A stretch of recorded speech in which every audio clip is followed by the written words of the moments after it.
hits you that if you could answer it, you wouldn't know what terms to put the answer in. Right, because you've been living in. I mean, when we investigate the properties of nature, and we do get some answers, all the answers are in terms of particular structures, forms, patterns. And these can be measured, and their behavior can be predicted. But when I want to ask the question, what are the forms made of? I mean, what is it really? We can't think of any way in which we could answer the question, because we would have to have a class of all classes. When you ask the question, what? It's like saying, is you is or is you ain't? Right. Is you animal? Is you vegetable? Is you mineral? Are you a Republican or a Democrat? Are you male or female? Are you a Christian or a Jew or a Hindu or what have you? We classify always to give an answer to the question, what is it? Right. And when you classify, you distinguish an inside group from an outside group. Right. So what we want to know is, what is the group of all groups? Right. Well, we can't imagine what the outside would be. So we can't answer the question. What is it? So the physicists finally abandoned the quest for stuff. And they gave us a description of the universe entirely in terms of form. The pattern, not the stuff. When people ask, what's the what? Yeah, but you can't do that. What's the pattern made of? Right. Surely there mustn't be an answer to that. See, what happens is, when you turn up the microscope, all stuff turns into form. It becomes articulate. You know, the carpet looks like some sort of stuff. But when you look at it under a microscope, you will see the crystalline structure of the nylon or whatever it's made of. See? They want to know, what are those crystals made of? All right? Turn up the volume, and you will find molecules. Turn up the volume. You find wavicles. But we think the wavicles must be of something. But of course they're not. We find substance or stuff totally vanishes. Right.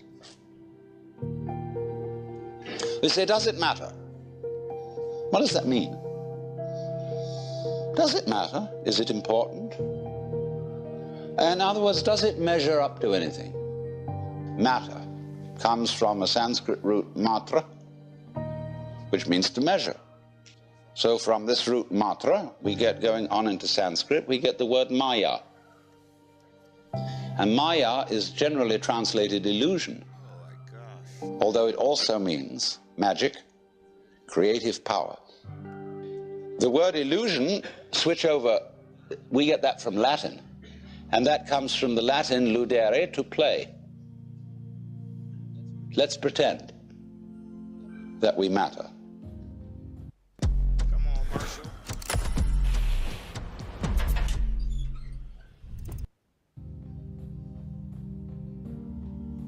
See, the world is a musical phenomenon.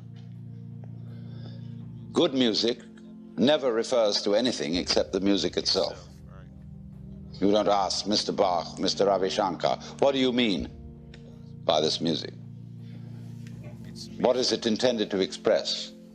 Listen to it, and you'll see. That's the meaning. Giraffes are giraffing, trees are treeing, stars are starring, clouds are clouding, rain is raining. And if you don't understand, look at it again. And people are peopling. Wow. We notice that all these suchnesses appear and disappear. They keep changing. They come and they go. But if you get hung up on your particular form, I'll have to alter the language a little bit because, you see, your form makes a duality, whereas you are your form. You're what you're doing. Now, you think, for some strange reason, I must make that go on as long as possible. And therefore, you think you have an instinct to survive. And so the only thing anybody can agree about today, so far as the discussion of ethical and moral problems are concerned, is that we ought to survive. Hold on, wait. And therefore, sometimes we need to get our happy juices flowing for our mental well-being. Try smiling. It may help someone else to smile. Yep, exactly. Certain forms of conduct have survival value and certain forms don't.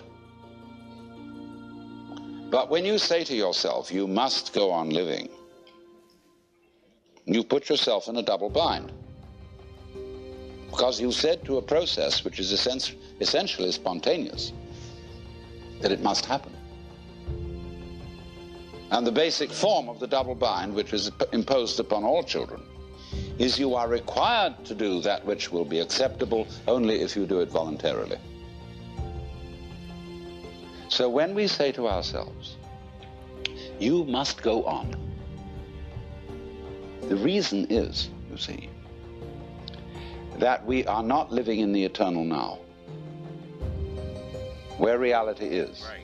We are always thinking that the satisfaction of life will be coming later. Don't kid yourself. Which is to say, only suckers put hope in the future.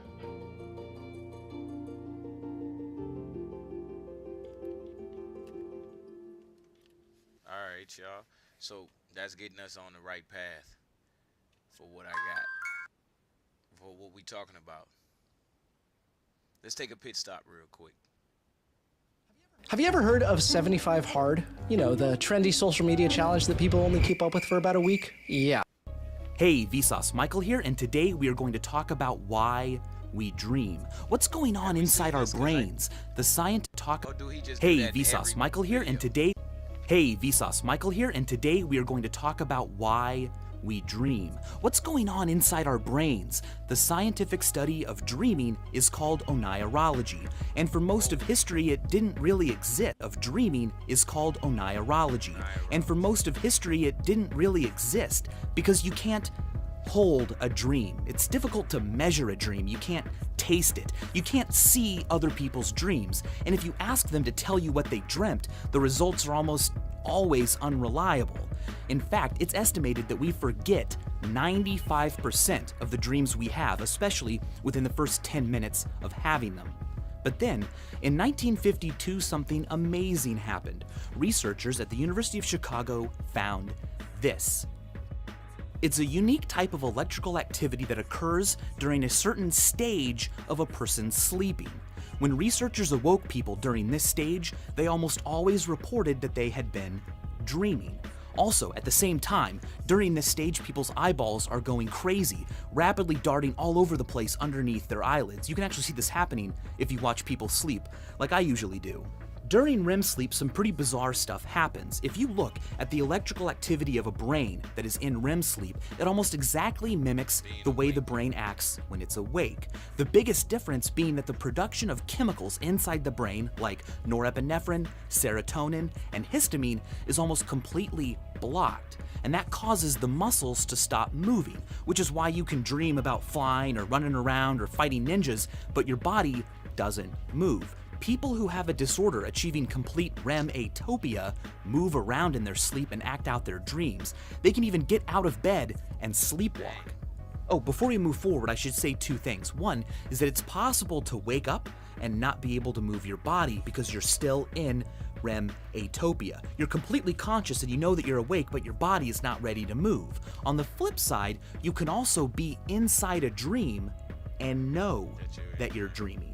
This phenomenon is known as lucid dreaming, and it's particularly attractive because while I'm in a lucid dream, I can make conscious decisions about what I do. I can go fly to wherever I want, or I can have a tea party with Abraham Lincoln. I'm in control, but achieving a lucid dream is quite elusive. Howcast has a great video, which I've put in the description, that gives some tips and tricks on how to achieve one. Researchers were able to deprive mice of REM sleep by using this, inverted inside a tub of water, way up to the tippy top, meaning that the mouse was only able to sit right on top of this little tiny surface. When that happens, the mouse can still fall into non-REM sleep, but as soon as they reach REM sleep and their muscles relax, they fall off the platform into the water, waking up. What they found was that when mice are not allowed to achieve REM sleep, they have an incredible amount of trouble remembering things. This happens in humans too. If you have people remember word pairs and then you don't allow them to sleep, the next day their memory for that stuff is incredibly terrible.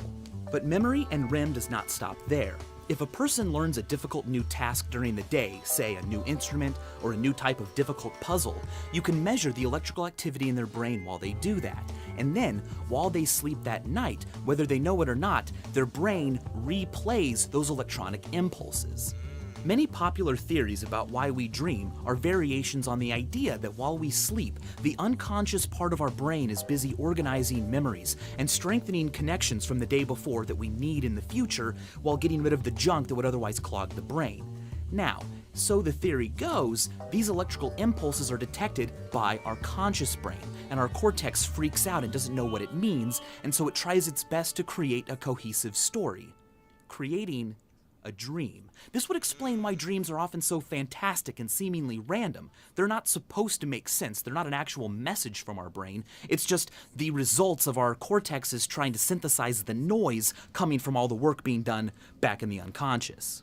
Under this way of thinking, dreams are an epiphenomenon. They're not a primary process that has a purpose. Instead, they're the accidental result of a more important process going on behind the conscious brain. But some researchers don't believe that. They believe that dreams serve a primary purpose, and that purpose is to prepare us for threats. They think this because the most prevalent emotions felt during dreams are negative, abandonment, anger, and the most common of all, anxiety. The theory goes like this. Back when we were early humans especially, we had no idea what kind of threats we might encounter during the day. And so, to prepare us, our brain would simulate anxieties while we slept to make us better prepared for that feeling in the real world. So, how much sleeping we was really getting back then if we was always worried about threats? People who had terrifying dreams were better at dealing with anxiety in the real world and had stronger genes. Alright, so the theories we discussed today are quite popular, but they don't really enjoy a consensus. Not everyone agrees on them, and they barely scratch the surface of scientific thought about dreams. But that's kind of the cool thing about dreams. Think of it like this. Here is the Eagle Nebula, a giant structure in outer space, 6,000...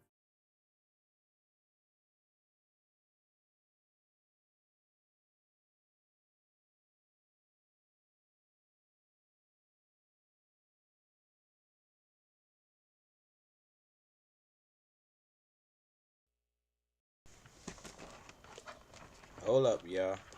I'm sorry for keeping y'all waiting. Dang, that was terrible. I'm sitting here making me a new player on 2K and ain't even realized. So, welcome to another episode of Expansion Pack. I'm your host, Dan F. Man. Good to be in here with y'all. Let me get my microphone right, get everything right. I'm going to get y'all some motivation. I think y'all been listening to some motivation either way. So we ain't going to delay on that no more and get y'all listening to nothing else. You know what I'm saying? Like, again, once again, I apologize. I don't know what's going on with my mic, but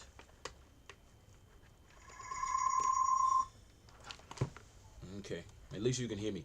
All right, so since we skipping the motivation because I'm late, today we talking about creation. We're just gonna get some good stories in here right now. I was watching this, but this is for me, not for y'all. All right, here we go.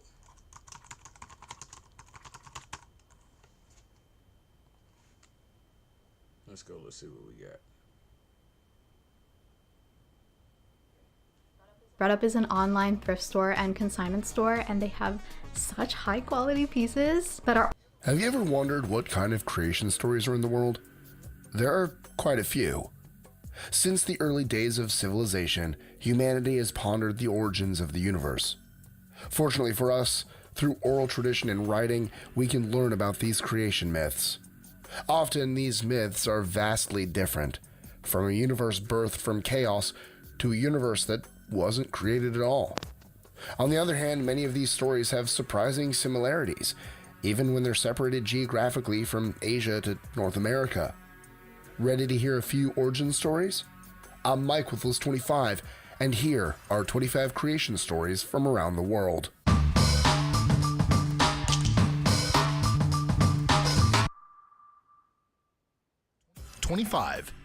Australian Aborigine creation story. The indigenous people of Australia told a story of how, when everything on Earth was asleep, the Father of all spirits was the only one awake and woke the Sun Mother.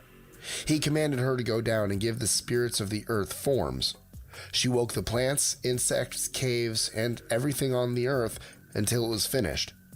The Father of all spirits was pleased with the Sun Mother's work. Later, the Sun Mother gave birth to two children, the Morning Star and the Moon. These two gave birth to the children that later became humanity's ancestors. 24. Heliopolis creation story. This myth comes out of ancient Egypt. It states that in the beginning only a chaotic water existed they called Nun. The sun god Ra appeared from a lotus flower and gave light to the universe. Ra created Shu, the air god, and Tefnut, the goddess of moisture. Those two gave birth to the sky goddess Nut and the earth god Geb. From them, the physical universe was formed. 23. Mayan creation story. In Mayan culture, Tepe'u, the maker, and Gugumatz, the feathered spirit, created the world with their thoughts. They created beings to look after their creation. First, they made animals of the sky and land, but needed a being that could properly communicate, so they made man. They made him out of clay, but he crumbled apart. Then they tried making him out of wood, but he was empty-headed and hearted. Finally, they made men out of corn, and these men were empathetic and intelligent. 22. Ainu creation story. In this creation story from the Ainu people, the world was created when oil from the ocean rose up as a flame to the sky. What was left was land, and the vapor created two gods descending on 5 colored clouds. Out of these two gods and their colorful clouds, the earth, including the plants and animals, and other gods were formed. 21. Rangi and Papa. This Polynesian creation myth says the world emerged from a shell. When the shell was slowly opened, light came inside. The top of the shell became Rangi, or sky, and the bottom, Papa, earth. Rangi and Papa loved each other and gave birth to 70 powerful gods that helped in creating the world as it is today. 20. Pangu. In Chinese Taoist mythology, Pangu was the first man who came out of chaos, with 2 horns, 2 tusks, and a hairy body. He separated the seas, So we watching this because I'm going somewhere with it, as always, and it's not probably where you think. So just keep watching. This is the stuff that comes before us. This is the stuff that we don't necessarily pay attention to in popular culture today. All right. the mountains in their place and gave the earth its form using a powerful knowledge of yin-yang. 19. Proto-Indo-European creation story. In this myth, a primordial being is sacrificed, killed, and dismembered. Its body parts are used to create the universe. This being's name is different in all societies. For instance, in Old Norse myth, this being is called Ymir. 18. Cherokee creation story. For the Cherokee, the earth was a mere island floating in a big ocean. It hung from 4 cords, and the sky formed the ground. Wait, I want to Floating hear in a this big one. creation myth, this being is called Ymir. 18. Cherokee creation story.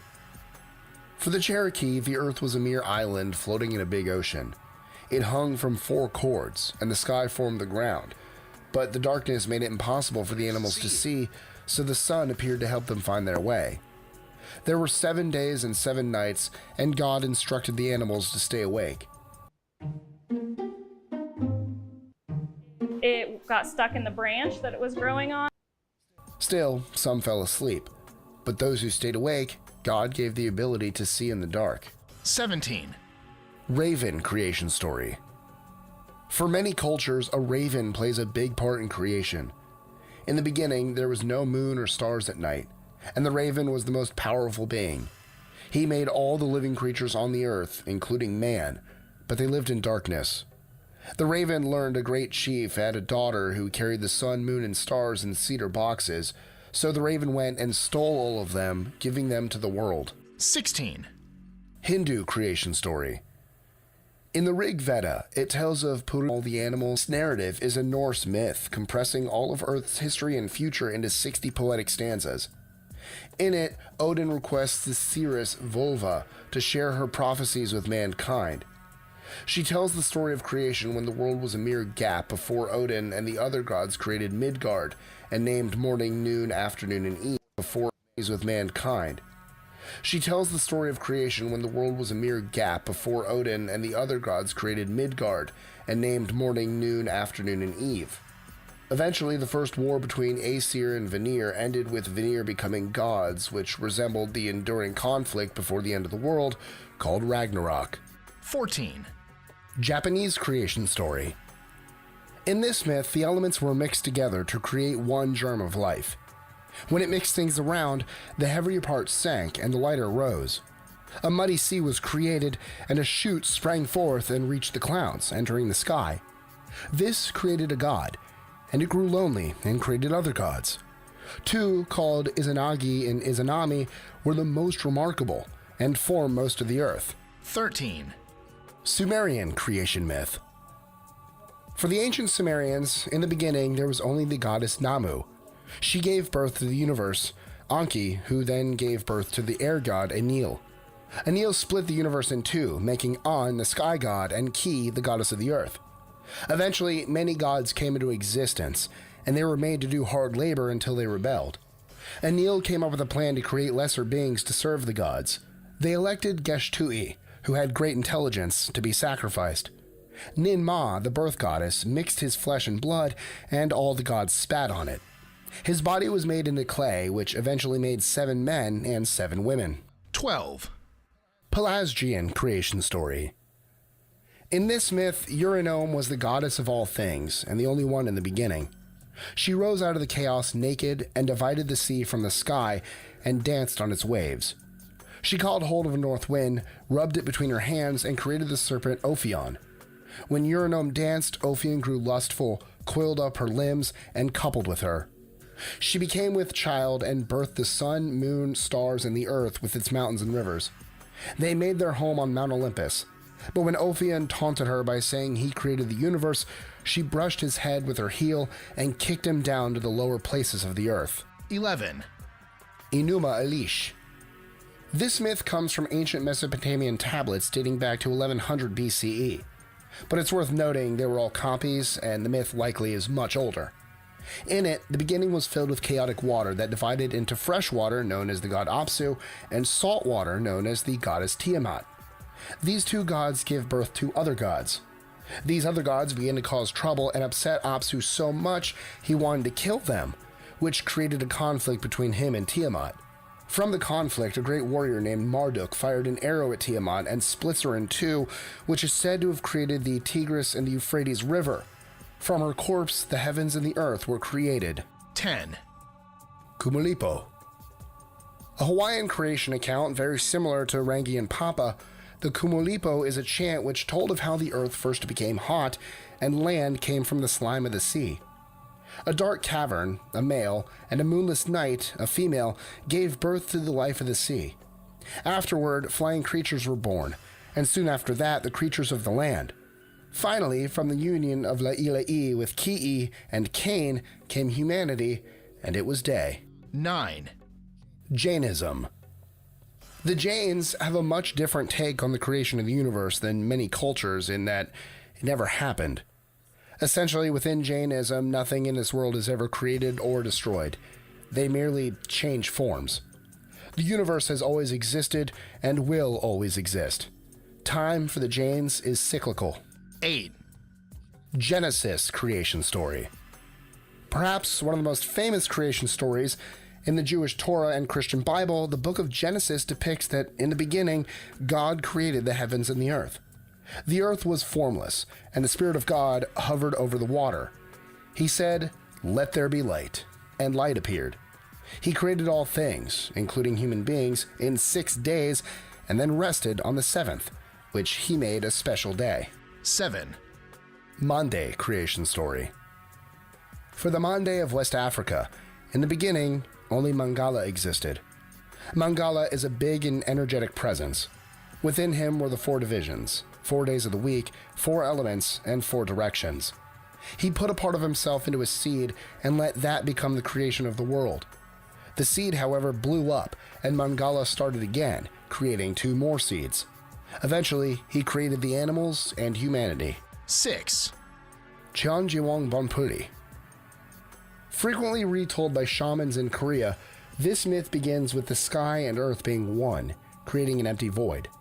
A clear drop of dew fell from the sky, and a dark drop of dew came out of the earth, and when they mixed, it created everything on earth, except the sun, moon, and stars. Cheonjiwang, the king of heaven and earth, woke up to the sounds of 3 roosters. He knew they were crowing because there were no suns, so he created 2 suns and 2 moons. 5. Mongolian creation story.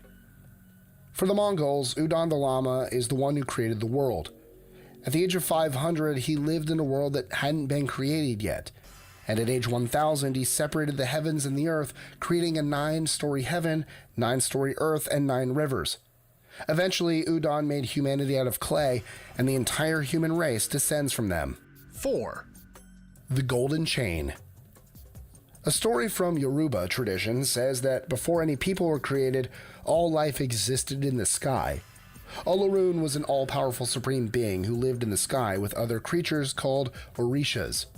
Obtala asked Olorun's permission to create the solid earth in the waters below, and Olorun agreed.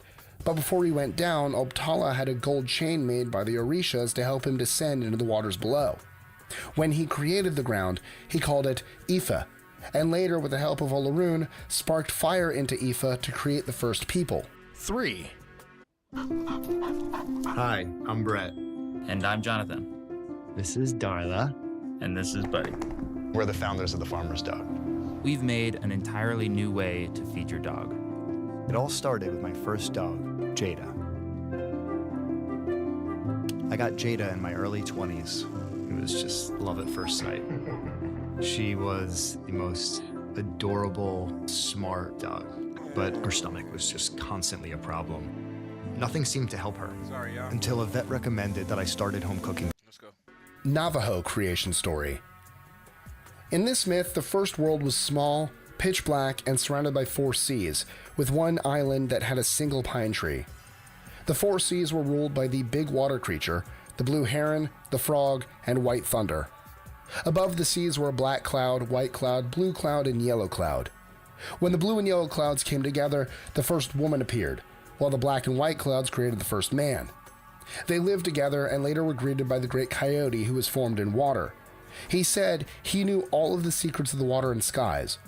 Then a second coyote came named First Angry, and he brought witchcraft into the world. 2. Unkulunkulu.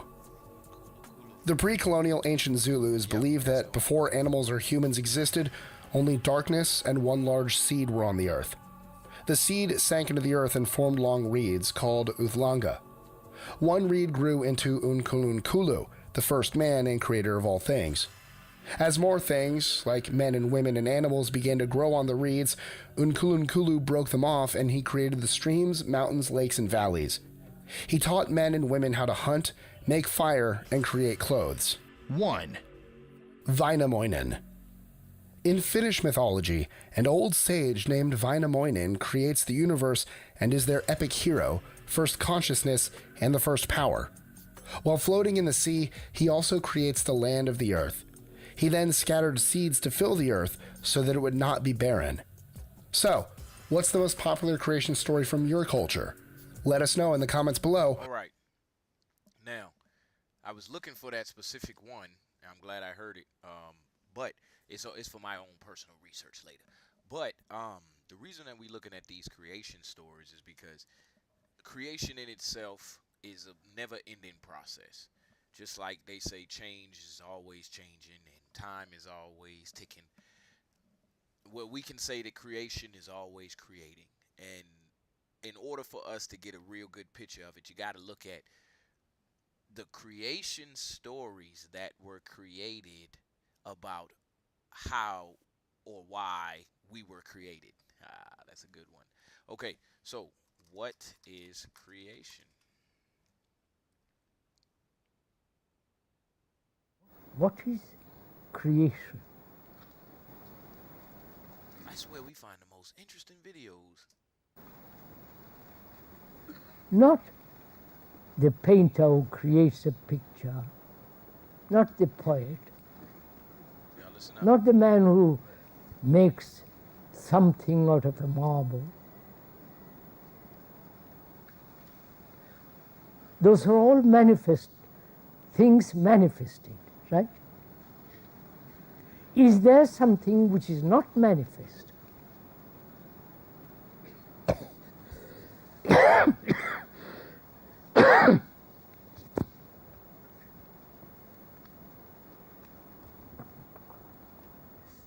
Is there something? Because it is not it ain't right. manifested. Does that mean it's not created? That thing has no beginning and no end. That which is manifested has a beginning, has an end. Right? We are the manifestations, aren't we? Not of divine something, we are the result. We are the result of thousands of years of so-called evolution, growth, development, and we also come to an end. That which is manifested can always be destroyed. But that which is not has no time.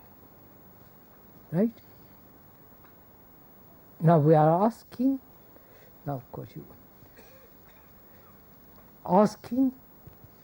is there such thing as something beyond all time? This has been the inquiry of philosophers, scientists, and religious people to find out that which is beyond the measure of man, which is beyond time, because if one can discover that or see that, that is immortality, right? That's beyond death. I wonder if you understand all this. Are you following all this?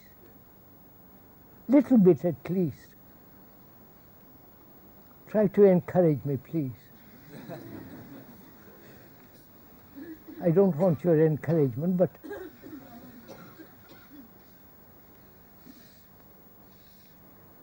you see, this man has really sought in various ways in different parts of the world through different beliefs. Because when once discovered that or realized that,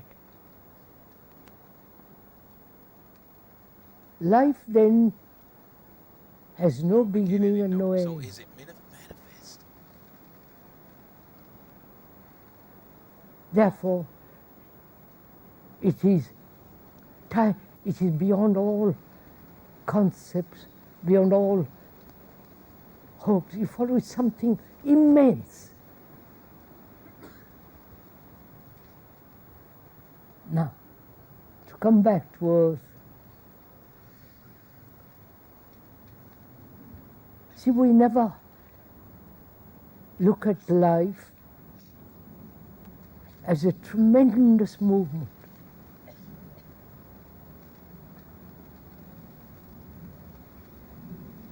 Our own life as a tremendous, wide,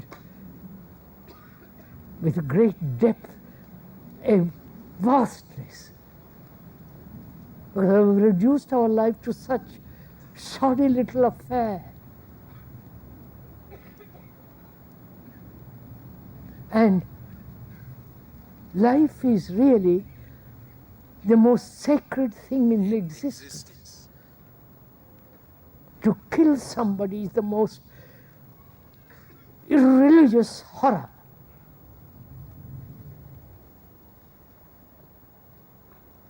To get angry, to be violent with somebody. The speaker has been angry only once. And the person with whom he was angry has been reminding him.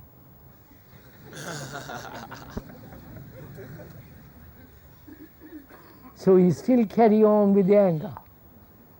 You understand?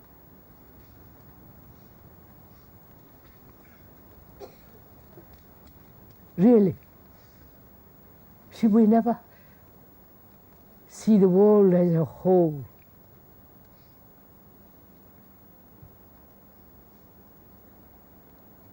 Because we are so fragmented. We are so terribly limited, so petty.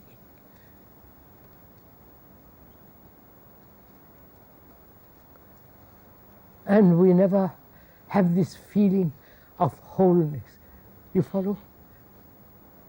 That the sea, the things of the sea, things of the earth, the nature and the skies, the universe, is part of us.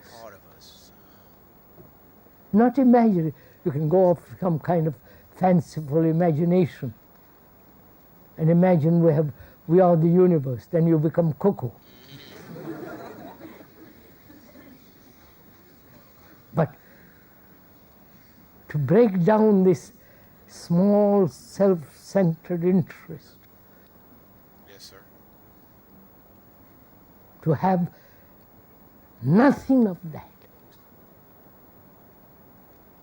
then from there you can move infinitely.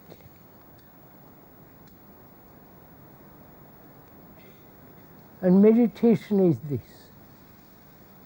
yes, sir, Not just sitting cross-legged or standing in your head or do whatever one does, but to have this feeling of complete wholeness and unity of life. And that can only come when there is love and compassion. yes, sir. Let's get some more.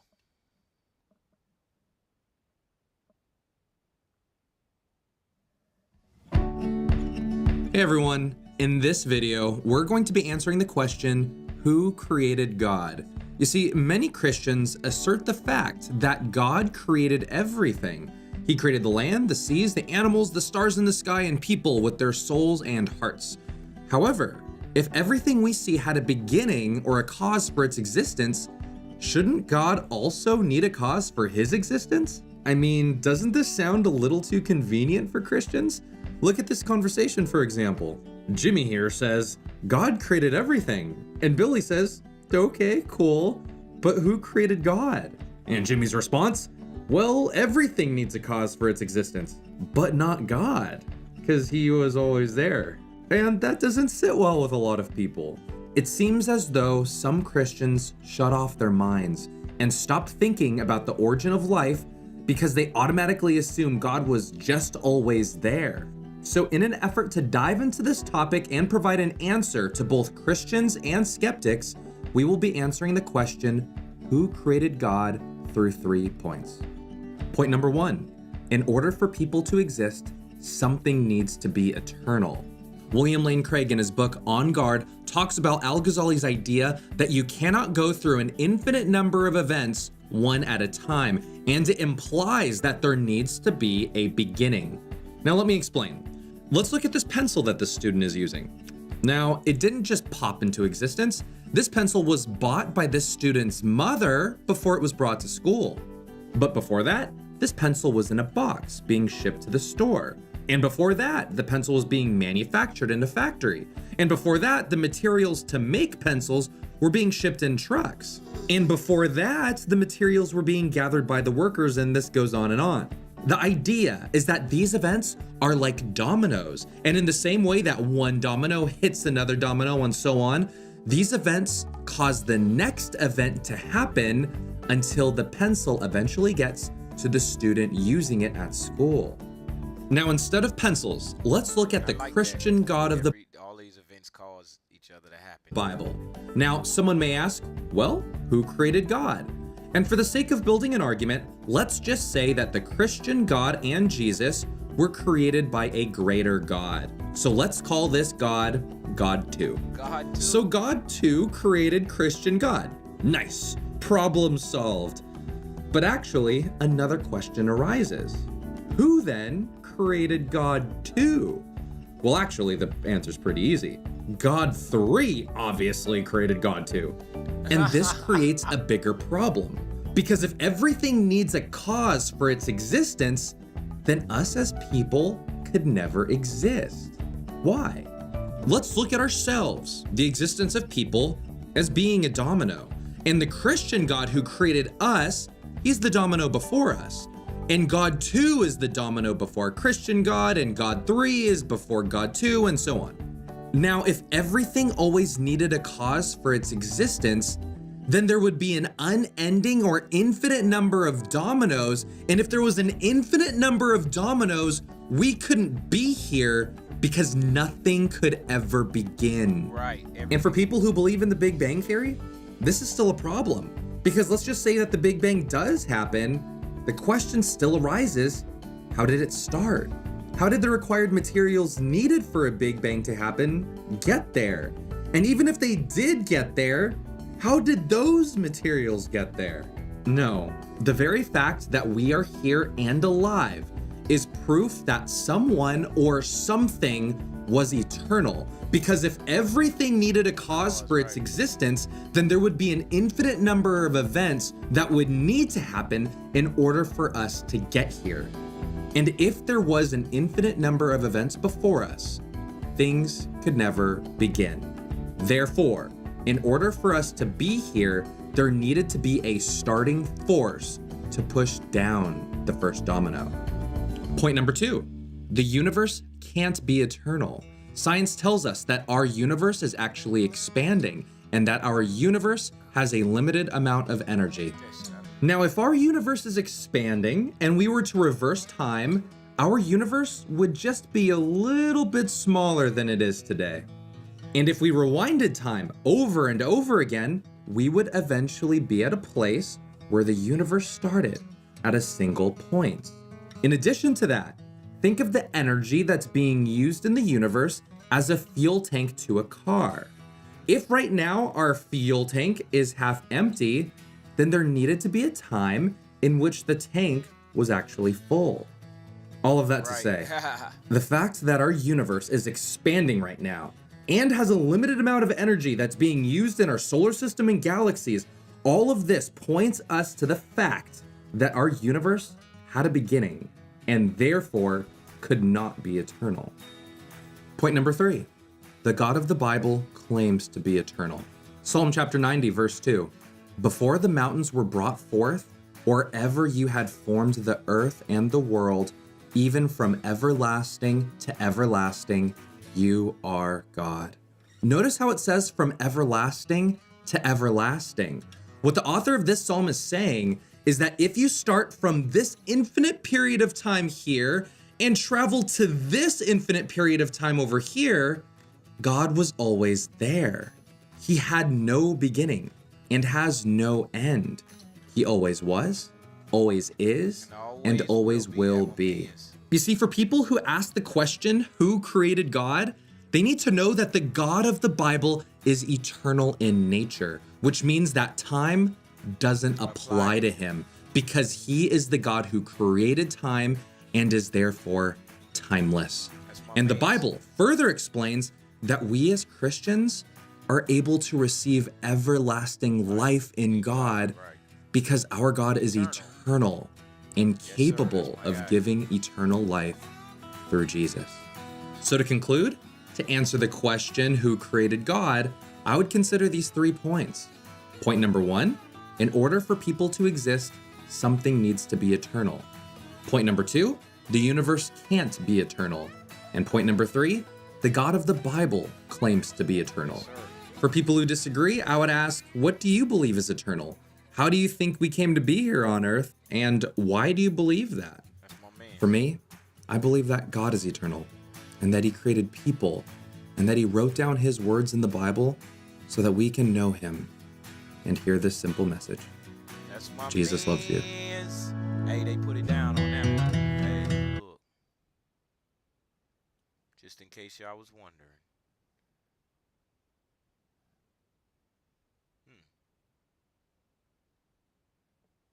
I could say that I was abandoned by my father. Could say I was a... got 8 minutes. All right, so how to use your creativity. Now let's go. I did all of that for this, for us to bring it home. But life, that's a very limited life. Life can be much broader once you discover one simple fact, and that is everything around you that you call life was made up by people that were no smarter than you. And we are calling it iPhone. And you can change it, you can influence it, you can build your own things that other people can use. You clearly want to make some, so why not just make it? Because I'm scared. Of what? I don't know.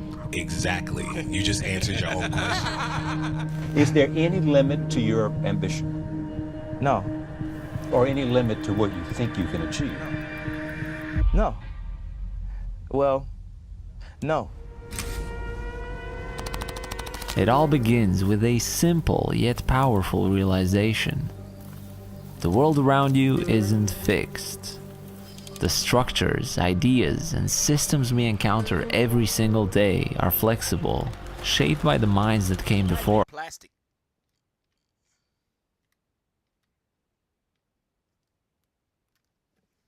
us and open to being altered by those of us here now. Know that there will always be room for whatever it is that you want to create. But the landscape is changing so fast and becoming insanely competitive.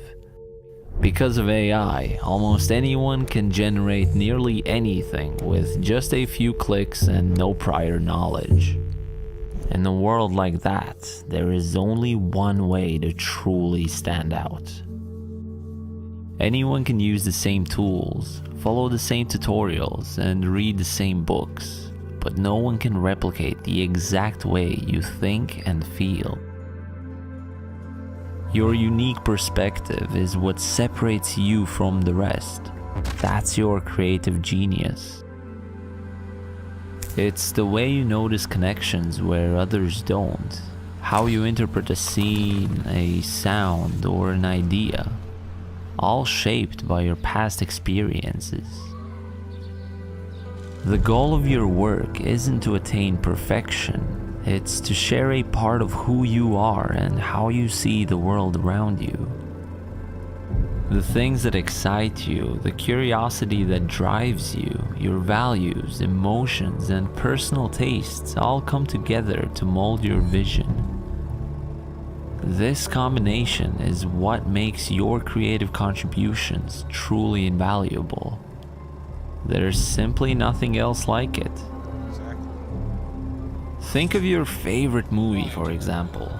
It's probably the eye of the director that made it so special and unique. Something that even the highest budget Hollywood films couldn't replicate because they would lack that distinct, irreplaceable magic.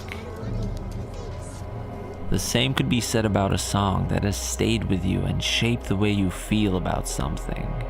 That's vision in action, the artist's unique expression creating a lasting impact that goes beyond words. But of course, vision isn't easy to develop, and there's no shortcut to getting it just right. Each piece of work you make is an experiment, a chance to test your ideas, refine your approach, and uncover what resonates with you and what doesn't. This process isn't just about building a portfolio, it's about understanding yourself and your craft on a deeper level. At the same time, keep broadening your perspective by seeking inspiration from the world around you. Don't limit yourself to ideas just within your field, because quite often the most transformative insights will come when you step outside of your comfort zone. The beauty of this journey lies in repetition, the continuous cycle of trying, adjusting,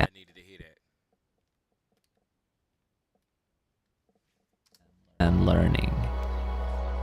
Familiar themes, patterns, and choices will start to emerge and become signature of your work, but only time and effort can get you there. Don't be discouraged though. My own most impactful work on YouTube was my very first video, created more than a year ago when I had no experience at all. Sometimes a fresh perspective does more than years of refinement. You never really know what people will resonate with the most. But do keep in mind that you don't have to figure all of this out by yourself. There will always be someone you can learn from, someone who can really help bring your vision to life. And you can find that person through Skillshare, the official sponsor of today. If you had against.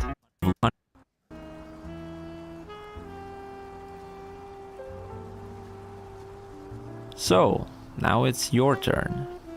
I'm not asking you to change the world. I'm only encouraging you to share your vision with it, whatever it may be, because we can't get it elsewhere.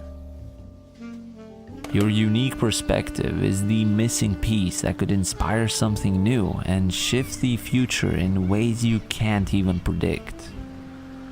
When you do your own thing, suddenly the work doesn't seem as intimidating anymore.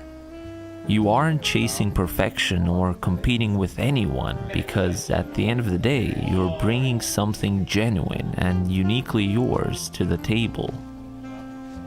Your insights, no matter how small they may seem, are worth sharing.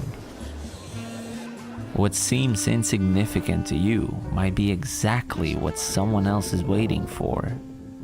The value lies in the act of putting it out there. So don't overthink it. Just go out there and make cool stuff. I thank you for it and wish you the best of luck. All right, y'all. I needed that because that was the last piece.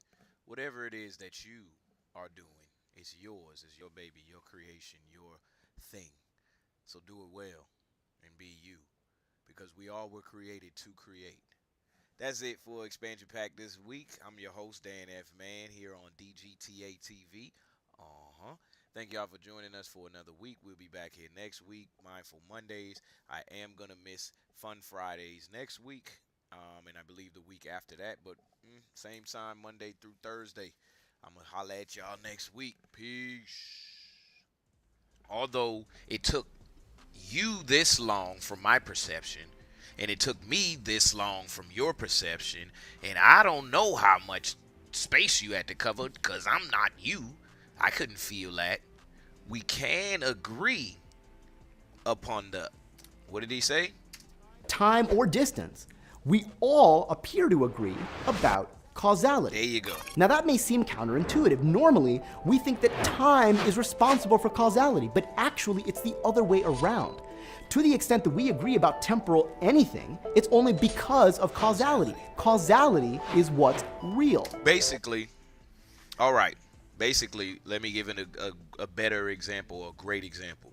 Sorry to keep pausing it. The wind blew and it moved a tree. Now, me and you may agree together that the tree moved. Cool, we got that. But how far it moved, you can say this, I can say that until we measure it, and then we still might not agree. How long did it take to move? I don't know. It moved a little faster for me. It took 3 seconds for you, 2 seconds, maybe 2 point, whatever. So those will be shaky. But from our viewpoint, unless there was a hand, unless there was an animal, unless there was some other cause, the wind, we can't agree, caused that to happen. So what does causality have to do with space-time? As it turns out, everything. See, shortly after relativity first came out, a former math professor of Einstein's named Hermann Minkowski noticed that the space-time interval resembles a weird version of a distance formula in what's called a non-Euclidean space. Let me see So he resembles a weird version of a distance formula in what's called a non-Euclidean space. So he proposed the following radical idea. Maybe reality is not a three-dimensional space that evolves in time. Instead, it's a four-dimensional, non-Euclidean mathematical space that's just there. Too many big words. Come on, break that down for me, man. It's a four-dimensional, non-Euclidean mathematical space that's just there. No evolution, no time. That 4D mathematical space is space-time. Its points correspond to events. All events, everywhere, ever. And in this view, only events, perfect mathematical space, no evolution, dimensional, no. Wow, that just blew my mind. Hold on. I don't know if that happened to y'all too, but listen. What we're living in is not being shaped over the course of time. It's not. Like the tree outside is not getting taller with time. What is happening is it's just reaching a different point of space where it's taller.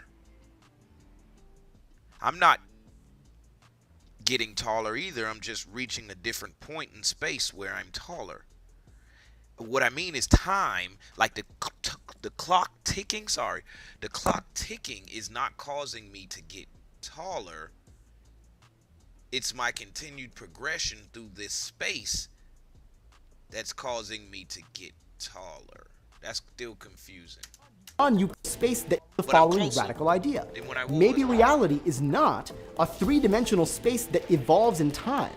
Instead, it's a four-dimensional, non-Euclidean mathematical space that's just there. No evolution, no time. So theoretically, that means, I'm sorry, y'all. Theoretically, from what he just said, just in case there's too many big words for everybody else, but I had broke him down. In case y'all missed it, what he's saying is you could visit yourself at an earlier date just by traveling through the space that we live in. You could literally go back and visit yourself at an earlier date, at a later date, because it all exists all at once.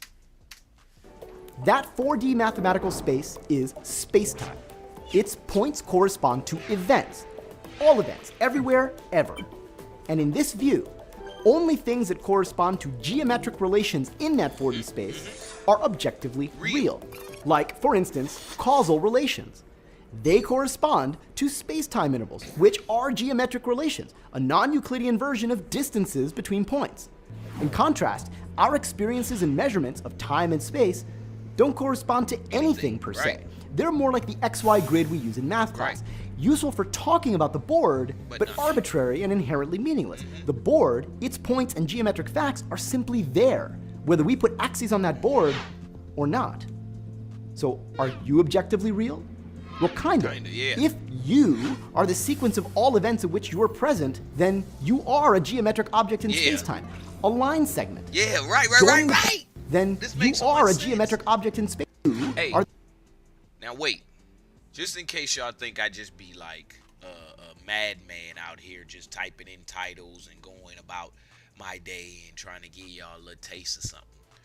I want y'all to know that this is proof that I'm not just on a tangent or on some ridiculous, I don't know, rant, spitballing like they be saying, like a nigga ain't got no intelligence in here to be able to put stuff together on the spot. Anyway, listen, just in case y'all think that is, this one video from me typing in whatever I typed in to get it, and from me taking our topic and our title, has given our proper, not like where you sitting at, not where you driving to, but our proper location. And remember, that's what we doing today on Find Your Way Wednesday. We getting our location. So I just had to break that down. I ain't a madman. The sequence of all events of which you are present, then you're on that board or not. So are you objectively real? Well, kind of. If you are the sequence of all events of which you are present, then you are a geometric object in space-time, a line segment, joining the points representing the events of your birth and your death.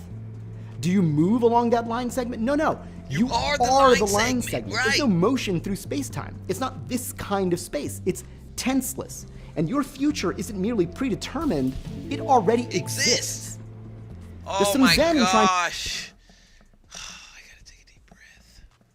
to express what space-time is without misleading you, but I think the following gets the flavor right. Imagine we're all reading a flip book made of graph paper. We agree on the events of the story, but we don't agree where they happen on the page, on how many pages there are between events, or even on the order of some of those events. And yet, we're all reading the same book. Only, there's no graph on the paper, there are no pages, and there is no book. All of that is just an imposition our brains make in order to perceive whatever it is. So why do we perceive reality in such a vividly spatial and temporal way? Good question. No one really knows. So have I told you all there is to know about space-time? No, far from it. All of this has just been a loose introduction to what's called flat space-time. Oh my gosh, why did he introduce that terminology right before commercial? How's it going? We're getting there. I spoke to my friend. Once general relativity enters the mix, we'll find that there are many possible spacetimes with different geometries, making it hard to ascertain which one this is. But we gotta crawl before we walk. We will get to that fun stuff eventually though, so subscribe. And as always, the comments are for your questions. I'll do my best to answer them at the next causally connected point.